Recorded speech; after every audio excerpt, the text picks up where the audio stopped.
नमस्कार, बहुत बहुत स्वागत। आप देख रहे हैं न्यूज़ 18 का डिजिटल प्लेटफॉर्म। मैं हूं आपके साथ ऋतु ज्ञानवानी।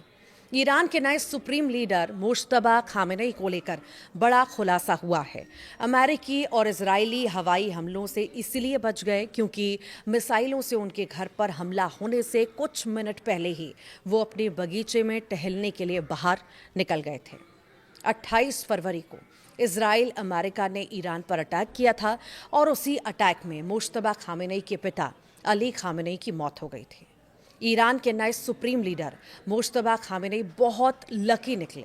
आज वो भी अपने पिता अली खामेनेई के साथ मारे गए होते, मगर किस्मत से वो बच निकले। अगर उस दिन वो अपने बगीचे में टहलने नहीं निकले होते तो शायद आज परिवार के अन्य सदस्यों की तरह उनकी भी मौत हो जाती। जी हाँ, एक ऑडियो लीक से खुलासा हुआ कि मुश्तबा खामेनेई कुछ ही सेकंड से मौत से बच गए थे। बता दें कि 28 फरवरी को इजराइल अमेरिका ने मिलकर अटैक किया था और उसी अटैक में अली खामेनेई की मौत हो गई थी। तभी नए सुप्रीम लीडर मुश्तबा खामेनेई कहाँ हैं, इसके लोकेशन का भी खुलासा नहीं हुआ है। ईरान के नए सुप्रीम लीडर मुश्तबा खामेनेई अमेरिकी और इजरायली हवाई हमलों से इसीलिए बच गए क्योंकि मिसाइलों से उनके घर पर हमला होने से कुछ मिनट पहले ही वो अपने बगीचे में टहलने के लिए बाहर निकले थे।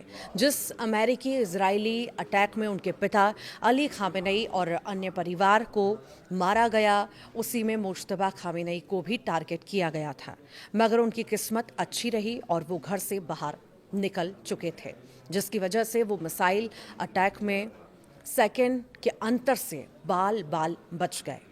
द टेलीग्राफ को मिले एक लीक ऑडियो से पता चलता है कि मुश्तबा खामेनेई को उसी हमले में निशाना बनाया गया था जिसमें उनके पिता, परिवार और इस्लामिक रिपब्लिक के नेतृत्व से जुड़े बाकी सदस्य मारे गए थे।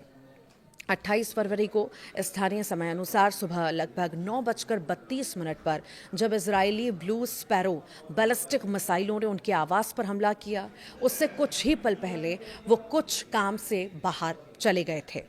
कैसे आखिर खामेनेई की जान बची? तो देखिए, ईरान के पूर्व सुप्रीम लीडर अली खामेनेई के दफ्तर में प्रोटोकॉल प्रमुख मज़ाहिर हुसैनी ने वरिष्ठ मौलवियों और इस्लामिक रिवॉल्यूशनरी गार्ड कॉर्प्स के कमांडरों को संबोधित करते हुए जो भाषण दिया, उसमें पहली बार इस बात का विस्तृत ब्यौरा सामने आया कि जब सुप्रीम लीडर के परिसर पर उस दिन हमला हुआ तो उसके अंदर क्या क्या हुआ था।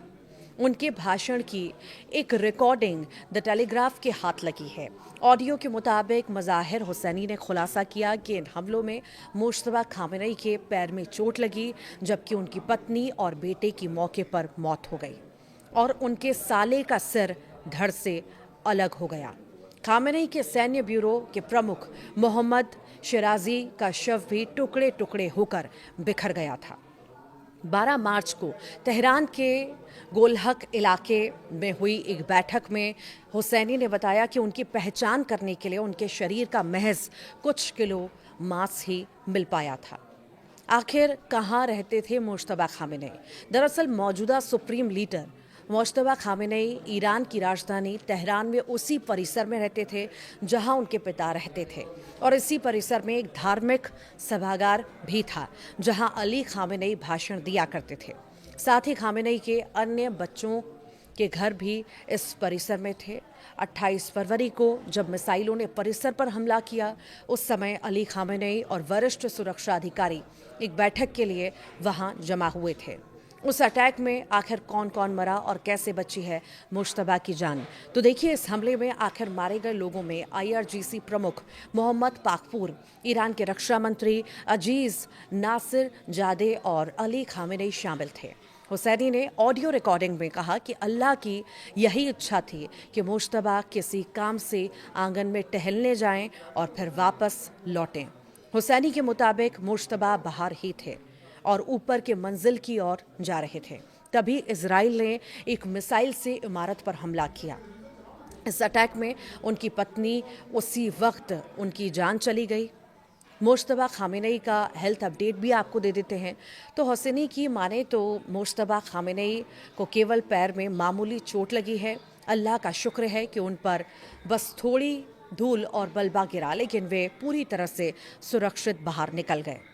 हुसैनी के मुताबिक ये हमले ऑफिस कॉम्प्लेक्स के अंदर कई जगह पर एक साथ किए गए थे और ऐसा लग रहा था इनका मकसद पूरे खामेनी परिवार को खत्म करना था। उन्होंने कहा, इन शैतानों ने ऑफिस कॉम्प्लेक्स के अंदर हमले के लिए कई जगहों को चुना था। उनमें से एक जगह सुप्रीम लीडर की थी। उन्होंने उस जगह पर 3 मिसाइलें दागी। आखिर मुश्तबा खामेनी अब हैं कहाँ? ये भी सवाल सबके जहन में है। गौरतलब है कि 28 फरवरी को हुए इन हमलों के बाद से अली खामेनी के किसी भी दूसरे बच्चे को सार्वजनिक रूप से नहीं देखा गया। जब मुश्तबा को सुप्रीम लीडर चुना गया, तब भी किसी ने बधाई संदेश या वफादारी का कोई वादा नहीं किया। खुद मुश्तबा खामेनी भी सार्वजनिक तौर पर अभी तक नहीं दिख पाए हैं।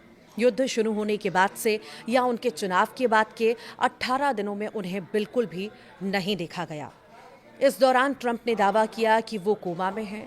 हालांकि कुछ मीडिया रिपोर्ट में ये भी दावा किया गया कि वो रूस में हैं और अपना इलाज करवा रहे हैं।